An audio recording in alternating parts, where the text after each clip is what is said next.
আসসালামু আলাইকুম প্রিয় অভিভাবকগণ, সকলের ভালো থাকার প্রত্যাশা করছি। আপনি যদি আপনার সন্তানকে তৃতীয় শ্রেণীতে ভর্তি করাতে চান, তাহলে এই ভিডিওটি আপনার জন্য। 2026 সালে স্কুলে ভর্তি পদ্ধতি লটারির মাধ্যমে হবে নাকি ভর্তি পরীক্ষার মাধ্যমে হবে, সেটা এখনও ঘোষণা হয়নি। সুতরাং আমরা আমাদের শিক্ষার্থীদেরকে অনিশ্চয়তার মধ্যে না রেখে ভর্তি পরীক্ষার জন্য প্রস্তুত করে নিতে পারি। তৃতীয় শ্রেণীতে ভর্তি পরীক্ষা মূলত বাংলা, ইংরেজি, গণিত এই তিনটি বিষয়ের উপর হতে পারে। আবার কিছু শিক্ষা প্রতিষ্ঠান শিক্ষার্থীদের মেধা যাচাইয়ের জন্য কিছু সাধারণ জ্ঞানের প্রশ্নও করতে পারে।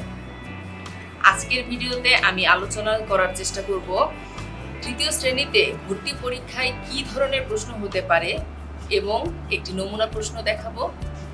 তবে মনে রাখবেন, ভিন্ন ভিন্ন শিক্ষা প্রতিষ্ঠান ভিন্ন ভিন্ন স্টাইলের প্রশ্ন করতে পারে। শিক্ষার্থীদের জন্য বোর্ড কর্তৃক নির্ধারিত যে 3টি বই রয়েছে, সকল প্রশ্ন মূলত সেখান থেকেই আসতে পারে। তো চলুন আমরা একটু ধারণা নেই যে কিভাবে মার্কস বন্টন হতে পারে।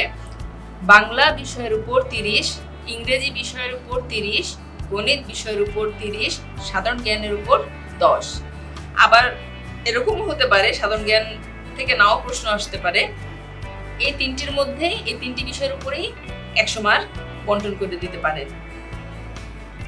আমার আগের ভিডিওতে একরকম দেখিয়েছি, একটি নমুনা প্রশ্ন দেখিয়েছি ইংরেজি বিষয়ের উপর।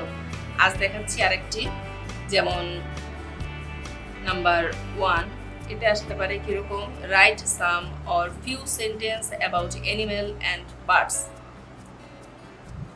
About animals and bird.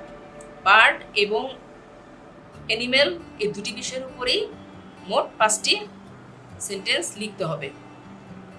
দুটি বিষয়ের উপরেই লিখতে হবে 5টি সেন্টেন্স।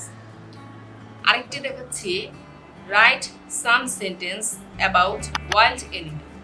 শুধু ওয়াইল্ড অ্যানিমেলের উপর কিছু সেন্টেন্স লিখতে বলেছে, বলেনি যে কতটি।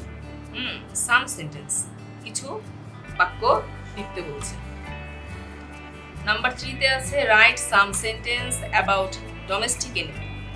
ডোমেস্টিক অ্যানিমেল সম্পর্কে কিছু বাক্য লিখতে হবে।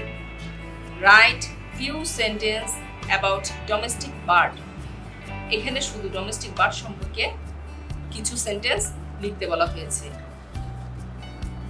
নাম্বার 5, একটি শূন্যস্থানের মতো দেওয়া থাকতে পারে এবং উপরে কিছু ওয়ার্ড দিয়ে দিতে পারে। তো এই ওয়ার্ডগুলোই এই শূন্যস্থানে কোথায় কোন ওয়ার্ডটি হবে, বসবে, সেই সঠিক নিয়ম অনুযায়ী সঠিক অর্থ সহ ওয়ার্ডগুলো বসিয়ে সেন্টেন্স তৈরি করতে হবে।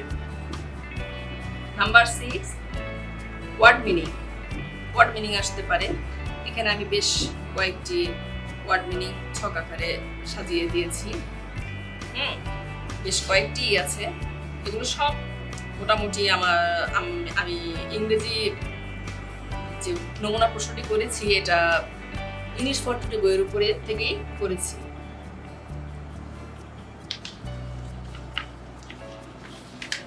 আবার আরেকটু ধারণা দিচ্ছি,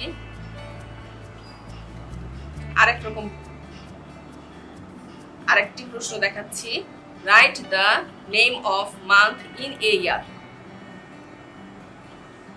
right the name of month in a year, এই ধরনের একটি প্রশ্ন আসতে পারে।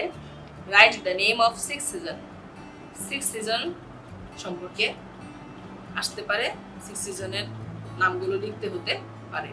তো আজকে আমি আপনাদেরকে দেখানোর চেষ্টা করলাম যে আরেকটি ইংরেজি বিষয়ের উপরে নমুনা প্রশ্ন, যে কি কি ধরনের প্রশ্ন হতে পারে। আমি আরেকবার বলছি, write some or few sentence about animals and birds. Write some sentence about wild animals. Write some sentence about domestic animal. Write few sentences about domestic bird. Fill in the gaps. Word meaning. Write the name of month in a year. Right the name of six season. তো আজকে আমি আপনাদেরকে দেখানোর চেষ্টা করলাম যে আরেকটি ইংরেজি বিষয়ের উপরে নমুনা প্রশ্ন, যে কি কি ধরনের প্রশ্ন হতে পারে। আমি আগেই বলেছি ভিন্ন ভিন্ন শিক্ষা প্রতিষ্ঠান ভিন্ন ভিন্ন স্টাইলের প্রশ্ন করতে পারে। সুতরাং আগামী ভিডিওতে আরেকটি নমুনা প্রশ্ন নিয়ে আলোচনা করব। পরবর্তী ভিডিওটি দেখার আমন্ত্রণ রইল। ভালো থাকবেন সবাই। আল্লাহ হাফিজ।